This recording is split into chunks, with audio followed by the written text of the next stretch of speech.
আপোনালোকৰ বহুতে হয়তো গম পালে যে বিন্দুক এতিয়া পঢ়িবলৈ দিব ৰত্ন আৰু বিন্দুই যিটো বিচাৰিছিল আগৰ পৰা যে নিজৰ উপাৰ্জনত এতিয়া কিবা এটা কৰিবলৈ বিচাৰিছিল আৰু সেইটো কাম এতিয়া হয়তো বিন্দুৱে কৰিব পাৰিব। তো এইটো কথা মই কিহৰ কাৰণে কৈছোঁ আৰু সোমবাৰৰ খণ্ডত আচলতে কি হ'বলৈ গৈ আছে তো সম্পূৰ্ণ তাৰ বিষয়ে আপোনালোকে এই ভিডিঅ'টোত গম পাব। আৰু লগতে আপোনালোকে যদি গম পায় তেতিয়াহ'লে এই চেনেলটোত প্ৰতি সপ্তাহে এনেকুৱা ভিডিঅ'ৰ আপডেটবোৰ আহি থাকে। যিসকলে এতিয়ালৈকে এই চেনেলটো ছাবস্ক্ৰাইব কৰি লোৱা নাই ছাবস্ক্ৰাইব কৰি লওক। যিসকলে প্ৰতিটো ধাৰাবাহিকখন বিশেষকৈ চাই ভাল পায় কাৰণ এতিয়া তেনেকুৱা আপডেটবোৰে ইয়াত আপোনালোকে পাই থাকে সদায়। আৰু আপোনালোকে নিশ্চয় শনিবাৰৰ খণ্ডতে দেখিবলৈ পাইছে যেনেকৈ এতিয়া বিভানে মিছা মাতি আছিল মাকক ইমান দিনে যে আচলতে বিভানে একো কৰা নাই আৰু বিভানেদি বেয়া কাম কৰা নাই আৰু মাকেদি বিশ্বাস নকৰে। তো সেইটো কথা এতিয়া মাকে বিশ্বাস কৰিব বুলি ভাবিছিলে আৰু বিভানে মাকক ঠগাই আছিল ইমান দিনে। কিন্তু এতিয়া মাকে যিহেতু সকলোবোৰ কথা যোৱাতি খণ্ডত গমেই পালে যে বিভানে কাৰ লগত কেনেকৈ লগ ধৰি সেইবোৰ কাম কৰি আছে আৰু অফিচৰ কামত থকা বুলি কৈ এতিয়া বেলেগ কামবোৰহে কৰি আছে। অৰ্থাৎ যিবোৰ কাম কৰিব লাগে সেইবোৰ কাম কৰা নাই, অৰ্থাৎ অফিচৰ কামবোৰ কৰা নাই, বেলেগ ঠাইত যাই নকৰিবলগীয়া কামবোৰ কৰি আছে। তো সেইটো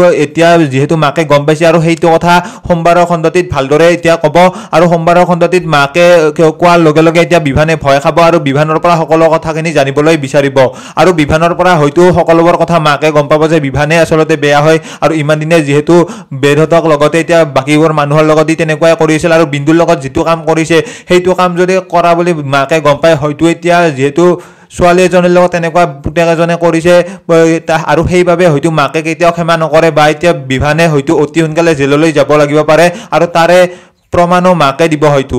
আৰু আপোনালোকে নিশ্চয় গম পাইছে যে বেদে এতিয়ালৈকে সেইটো কাম এৰা নাই যিহেতু আৰু বেদে সেইটো কাম কৰিবৰ কাৰণে আকৌ আৰম্ভ কৰিব আৰু আকৌ আৰম্ভ কৰাৰ লগে লগে এতিয়া সেইটোৰ ওপৰত চকু যাব লাহে লাহে অনুভূতিৰ আৰু অনুভূতিয়ে সেইটোৱে চিন্তা কৰিব যে কি আচলতে কৰি আছে। ৰত্নয়ো যিহেতু বিন্দুক বিয়া কৰাইছে আৰু ৰত্নয়ো লাহে লাহে এতিয়া গুৰুত্ব দিব। ৰত্ন আৰু বেদ যিহেতু নিজৰ হৈ গ'ল এতিয়া আৰু সেইবাবে এতিয়া ৰত্নয়ো সেইবোৰ গুৰুত্ব দিব আৰু বিন্দুৰ আগতো হয়তো লাহে লাহে সেইবোৰ কথা ক'ব অৰ্থাৎ বেদে কি কৰি আছে।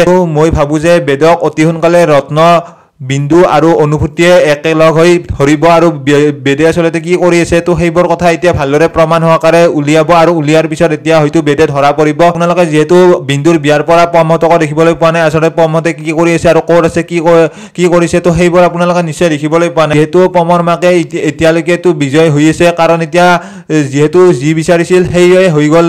পমৰ মাকে যিটো বিচাৰিছিল সেইটোৱে কৰিব পাৰিলে, নহ'লে অনুভূতিৰ মাকৰ বিপদ হ'ল হয়তো তাৰ কাৰণে এতিয়া পমৰ মাকে সেইটো কাম কৰিছিল আৰু পমৰ মাকে সেইটো কাম কৰিব পাৰিলেও কিন্তু এতিয়া সেইবোৰ কৰিলেও পমৰ মাকৰ শান্তি নহয় কাৰণ এতিয়া পমেও মাকক ভাল নাপাব আৰু তেনেকুৱা আপোনালোকে যেতিয়া পমহঁতক দেখিবলৈ পাব তো তেনেকুৱাই আপোনালোকে দেখিবলৈ পাব আৰু পমে হয়তো পিছলৈ যাই মাকৰ লগত নাথাকি বৰমাকৰ লগত থাকিব আৰু সেইটোৱে অতি সোনকালে আপোনালোকে দেখিবলৈ পাব। যিহেতু চিৰিয়েলখনো শেষ হ'বলৈ কেইটামান দিনে আছে বাকী। আপোনালোকে যদি গম পোৱা নাই এখন নতুন ধাৰাবাহিক প্ৰতিতৰা ধাৰাবাহিক এখন নতুন আহি আছে আৰু যিখন আপোনালোকে নতুনকৈ দেখিবলৈ পাব আৰু সেইখনৰ ঠাইত এইখন শেষ হ'ব আৰু যাৰ ফলত আপোনালোকে এইখনৰ জল্দি সেইবোৰ দেখিবলৈ পাব। অৰ্থাৎ বিভানে ধৰা পৰাৰ লগতে এতিয়া বেদে ধৰা পৰা তো সেইবোৰ আপোনালোকে অতি সোনকালে দেখিবলৈ পাব। তো বাকী সেইখিনি কাম আছিল যিখিনি আপোনালোকে গম পাব অতি সোনকালে। আপোনালোকে আগলৈ যাই কি দেখিবলৈ পাব তাৰ বিষয়ে আপোনালোকক ক'লো, লগতে এতিয়া আজিৰ খণ্ডটোৰ বিষয়ে ক'লো আৰু যিসকলে ভিডিঅ'টো চাই ভাল পালে তেওঁলোকে লাইক এটা কৰি দিব। লগ পাম এনেকুৱা নতুন এটা ভিডিঅ'ৰ সৈতে নেক্সট সপ্তাহত। তো আজিৰ ভিডিঅ'টো এইখিনিয়ে।